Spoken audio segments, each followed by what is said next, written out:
It's always a challenge when approaching the creation of a new game.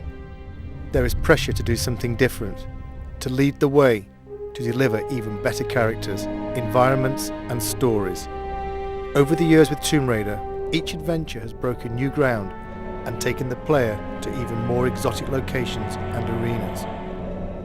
And now onto a new arena, the next generation console.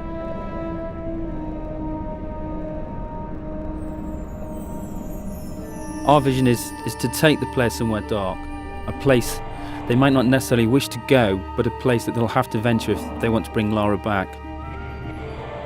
This world is from the imagination, but based in reality. A dark world, a dangerous world, a world that reflects the change in Lara.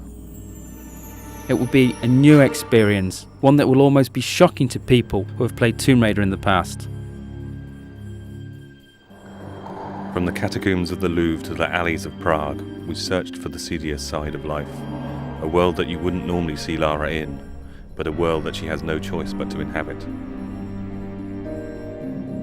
Like her audience, like the game's consoles themselves, Lara has grown up. Her experiences in Tomb Raider 4 have forced her to question herself. This game will ask more questions of her. It was a very conscious decision to leave out elements of Lara's story since Tomb Raider 4. Certain aspects of that story will return. It's just a matter of when and where. For the first time, Lara will have a moral choice to make. It's no longer a clear-cut case of good versus evil. This is a more complex tale which will ask more complex questions of the player. The player controls how the story develops much more than in previous Tomb Raiders. Basically, when Lara talks to a character, the player can also choose whether Lara is nice, nasty, or dismissive to another character. This game sets a new benchmark for character animation. The new consoles allow for an unprecedented level of subtlety in the way the characters can act. Some characters may betray more than their feelings.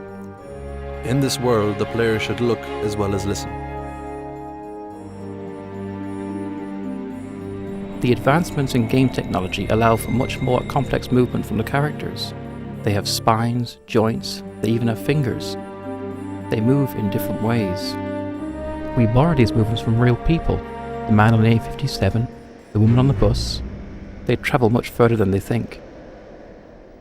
The player will choose which paths to take, which characters to trust, which lies to believe, and which enemy to face.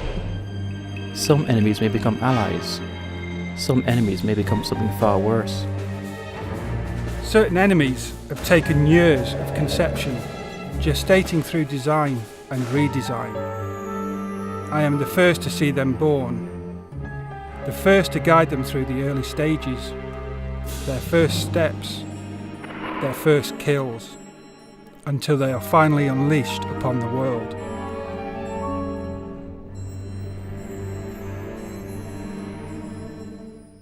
When you walk into this world, you walk into a film with multiple paths and possibilities, but one story drawing you through.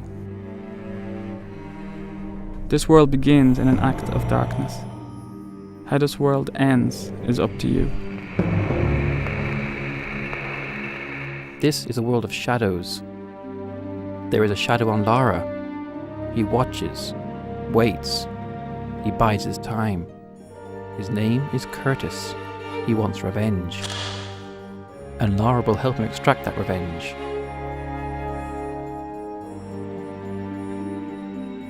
For the first time, there is another playable character in Tomb Raider. A character whose abilities combine the supernatural with the superhuman. He has a different approach to Lara, less subtle perhaps, but still effective against certain opponents.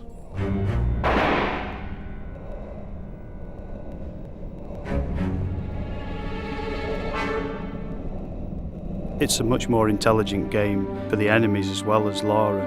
The PlayStation 2's got much more power to process enemies doing much more complicated things. The enemies in the game have evolved. They will work together. Notice when another enemy is killed and react accordingly. These enemies will pursue Lara. They will not stop. They have not stopped in 600 years. The Monstrum, the Cabal, Eckhart. An unholy trinity guided by an unspeakable force. Their origins lie in the annals of alchemy, not in its purported search for the secrets of gold, but in its real search for the secrets of the atom.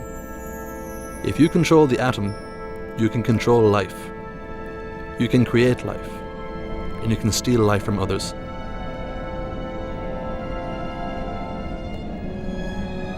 This story is very much on an epic scale, from 14th century alchemists to serial killers in modern day France. To create something on this scale, it was necessary to take the ideas and production values from the film industry, in the way they research the subjects, the backstory they create for their characters, and the depth of the visuals. This level of production requires a total consistency of purpose. Every aspect of the game has to be in keeping with the overall concept. Every person working on the game knows that they are working on an epic, and everything they do has to reflect that, from concept to completion. For the music to match the scale of the production, we decided to use the same process that major film studios use. In this case, the London Symphony Orchestra.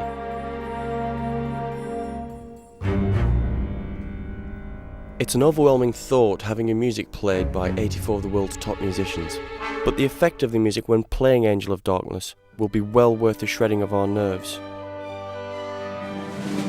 On the day of the recording, we are in the good hands of Abbey Road Studios and David Snell, the conductor. In a sense, he visualises the music and translates it to the ears. We wanted the music to be ever present, draw you into the world without you noticing. Part of the style of this game is that all the elements work together, bide their time, wait for the moments when they are needed. At core, we had a very clear vision of where we wanted to go. We wanted to take the Lara we all knew and put it into a game, a situation that no one knows. Tomb Raider has always set the benchmark for games. This game will be no different. Some may see elements of various filmmakers, such as Luc Besson, David Fincher. Some may see elements of various artists, Grunwald, Bosch. All will see something they haven't seen before. When we wrote this story, we wrote a book. This game is only the first few chapters of that book. This game opens a lot of doors and only closes a few of them.